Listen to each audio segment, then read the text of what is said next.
Ah, that nostalgic sound. It's almost up there with Sega. And if you really want to be nostalgic, you gotta leave in the actual like Sony logo at the beginning, but that requires playing it on a PS1. Yeah, they don't do that in the PS3's PlayStation 1 emulator thing. Ooh, aspect ratio And borders. because the way the PS3 resets its video output whenever you open up a game or program. I actually had to use some like straight up ninja skills to time it so that I could record that PlayStation logo. uh, Well, this commentary has been a long time coming. I can tell you that for sure. yeah. Like a lot of Lewis's commentaries. I'm sorry. There are a lot of games that I want to do, like Oddworld and Gex, and well, now the Yeah, Yakuza. sometimes it's easy to get overwhelmed. Yeah. This is so. Yeah, I finally got around to Gex 2 after about 10 years. Yeah, we've only been around for about 6 or 7, but I've been wanting to do this for 10. And yeah, this was about my late 90s to find, I would say, besides Crash Bandicoot, obviously, and I will say right now that I have fonder memories of Crash Bandicoot than I do Gex 2. But I still have memories of this game, and occasionally, very sporadically, I will head back to this game because Gex 2 has, what's the word I'm looking for? Aged. Aged? Yeah. Yeah, this game is flooded with a shit ton of, at the time, current pop culture. Current humor. events. Yeah, Well, and just I would argue that a lot of it is still recognizable, but that's not the dialogue or the quips. It's mostly the levels and the humor inside the levels. Those are all based on some pretty timeless stuff. It's the Yeah. jokes, the voice jokes that those have aged. Here's something I'm only learning before we did commentary. I did research on this because Gex is voiced in. Gex actually has two voice actors. He was voiced in America by Dana Gold, Yeah. a comedian. Yeah. Essentially, I think wrote all the quips and all that shit. And it was, he watched a lot of Austin Powers. In the UK, it was Leslie Phillips. Leslie Phillips. That's the one. Yeah, Oh, the who wait, I've never that's heard of. that's the guy who did Naked Gun, right? No, that's Leslie Nielsen. The Leslie Nielsen. Nielsen. Okay, never mind, my bad. This That would be something very there. much That'd more be- interesting game if it was Leslie Gex Nielsen. actually has a total of 3 voice actors, in fact, because in the UK, Gex was voiced by someone else for the third game, rather than retaining his quote-unquote original UK voice actor. I guess Leslie Phillips wasn't a fan of Tail Time. Oh, man. And you know what? They all have such a radically different take on the character that I cannot hear Gex as anyone but Dana Gould. Like, Oh, we're talking like James Bond here, like the difference between a Roger Moore or Sean Connery and Pierce Brosnan and Daniel Craig. fittingly enough, Sean yes. Connery. Yes. Yeah. It is as different as a lot of the James Bond actors have been from each other. It was appropriate, he's wearing a tux. And you're going for Smell Razor first. Yeah, because in the Interesting. first game, the horror level was the first stage in the game. So Scream TV is technically the first stage in Gex 2. The more you know. Ah, you see, I am of the bright and colorful sort. I always started with the Looney Tune aspect. Yeah, well, the original 2D Gex game was more of a linear 2D affair. So yeah, you start. Which to this day I have still not played. It's good. It's dated, but it's got. I would say it's more unique than Gex 2 or 3 in the sense that your Gecko powers, you're climbing around the walls and the ceilings, and that's really great. And there's nothing quite like it. Whereas with the 3D Gex games, you can straight away compare this to like a sort of a fusion of the Banjo-Kazooie / Crash Bandicoot style. And I mean that in the sense that, yeah, it's a non-linear collectathon, but the level design is more like it starts in the middle, and you can choose between several linear paths. So if we're talking stage design, it's probably closer to Super Mario Galaxy 2 than anything else. Although This is a much more slippery game. Okay, so I do not. There's something up with the analog control in this game. There is analog control, but it's just like making the analog stick a D-pad. Is it? Yeah. There are two things to note. One is that, as I noted in the Crash Bandicoot 2 playthrough, at least I hope I noted in the Crash Bandicoot 2 playthrough, is that the version of Gex 2 that was released on the PlayStation Network was the original printing, whereas the revision that included analog as an option was not. You need a physical copy for that. Crash Bandicoot 2 had the same problem. But the actual analog control, when it was implemented, and this holds true for even the PSN version of Gex 3. I like the fire power-up. It's not used nearly enough in this game. But when you use the analog control, you're really just mapping a directional digital control to an analog stick. It's not like the Gex 2 revision where... it's not like the Crash 2 revision, sorry, where the analog control is full analog control, complete with, precise speed variation and full 360-degree movement. So it's more just a comfort thing, really. Yeah, it's psychologically supposed to help you. It does help me. Feel control. It does. Well, Help. again, there are people that will play Super Mario 64 DS on a 3DS only because the control stick feels better than the D-pad. And it does, so... Yeah, And even it though it does, doesn't but it doesn't technically actually- do anything. Yeah, it doesn't technically do anything, but it feels better, and that's what's important. Now, Gex 2 is very much like, well, the basic collectathon at this time, as Lewis is getting into, where you're collecting MacGuffins, essentially, which are remotes. And there's 3 varieties, red, gold, and silver.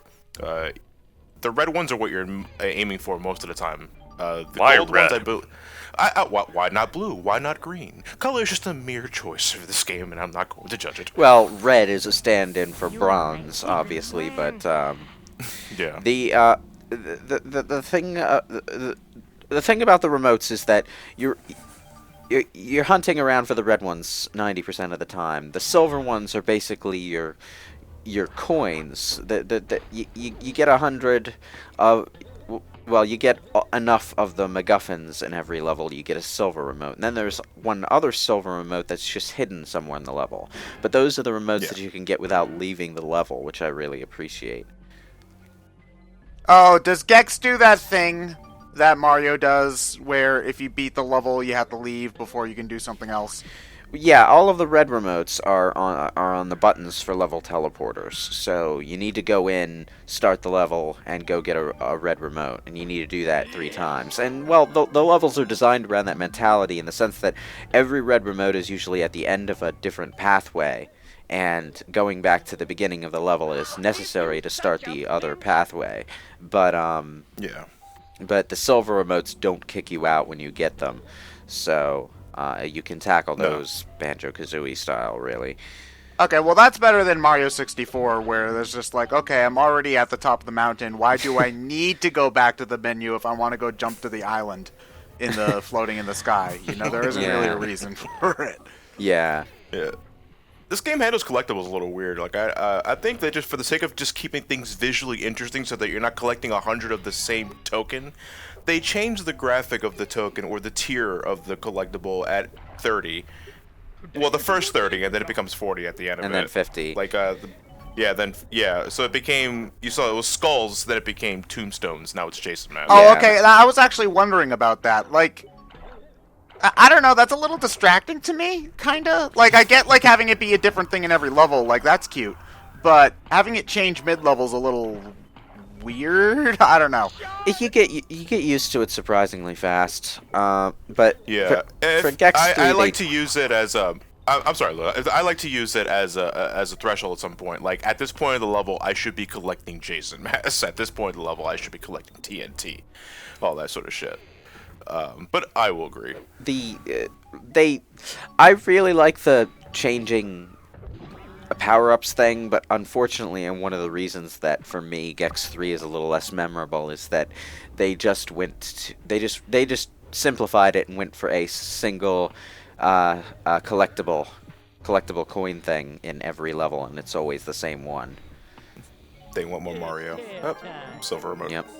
Of course, one of the perks of this particular system is that because you get a life for the first 2 tiers, and also for completing the 3rd tier, assuming that you already got the remote. So basically, what that means is you only need to get 30 tokens in order to get in order to get your first extra life in a level. So when you go back into the level to get the second red remote and stuff, it takes basically no time at all to get to that first milestone and get yourself an extra life. So if you should always basically at least get those 30 every time you pass through a level, and you'll be amazed by how fast that happens. Yeah, because of the low threshold, it's really easy to max out on lives in Gex 2. Yeah, also easy to lose them, especially to the final boss. Yes.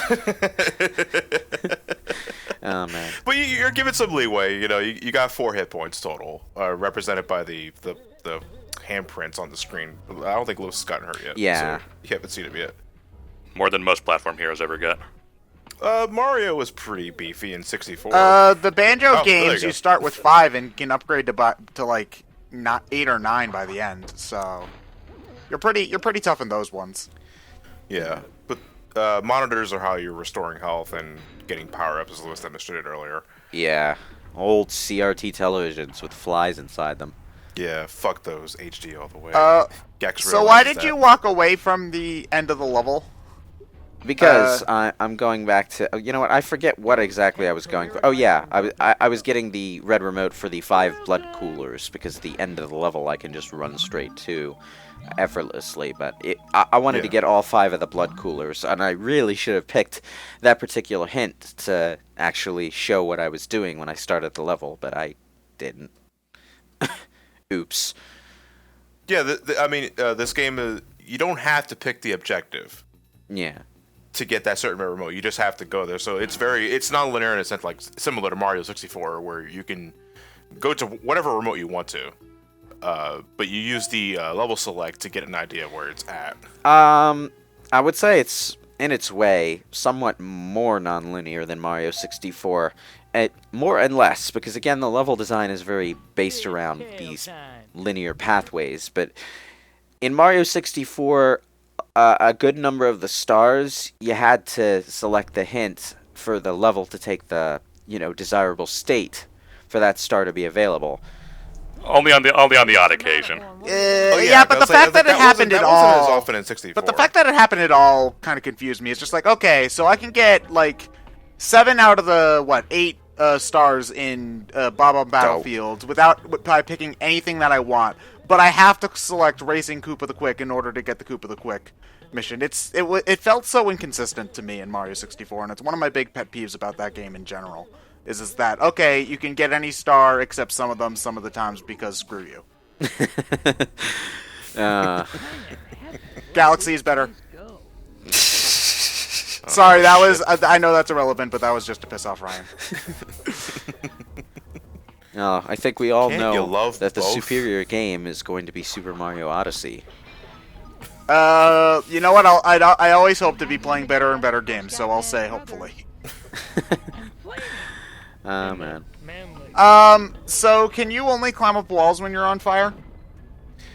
No. You can only climb up certain specific walls. The fire power-up does nothing except give you that special ability where if you tail whip and then hold the button down and run in a circle around enemies, they'll basically just blow up. Essentially. Yeah. Also makes you invincible for a little bit. Oh yeah, it does come with invincibility. I forgot. Unfortunately, it's a bit of a downgrade from Gex 1, where the power-ups came in the form of these special breath powers, and they were so numerous that you could have a lot of fun with those. I mean, who doesn't want to play as a Gecko with lightning breath? I don't. Well, you're a spoil sport. I'd rather play as a blue hedgehog who runs fast. Okay, so coming from somebody who's never seen any Gex in his life, like, what are your basic moves? I see you've got some sort of high jump, but that's really all I can. And You're basically Mario in 64. Mario and 64, but you also have this tail bounce. And the tail bounce is really fun because it basically gives you a DuckTales pogo stick. Okay. All right. It can be a bit finicky trying to actually hit anything with the pogo jump though in 3D. And that is in part because unfortunately the 3D control in Gex 2 and 3 is kind of slippery. Yeah, Like a lot of makes games at the like time. wide arcs when you go like going in 360-degree movements. Did Gex 3 have that analog issue fixed that that Gex 2 had, or? No, it's the same analog control in Gex 3 from what I know, but it okay. actually does work on the PSN version. Okay.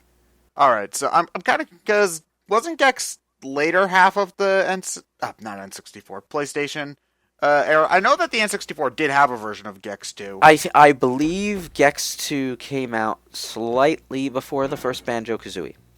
Okay, so that'd be like Wikipedia. that'd be like 98, 97. Okay. Well, it was called Gex. N64 was Gex 2, and N64 was just called Gex 64.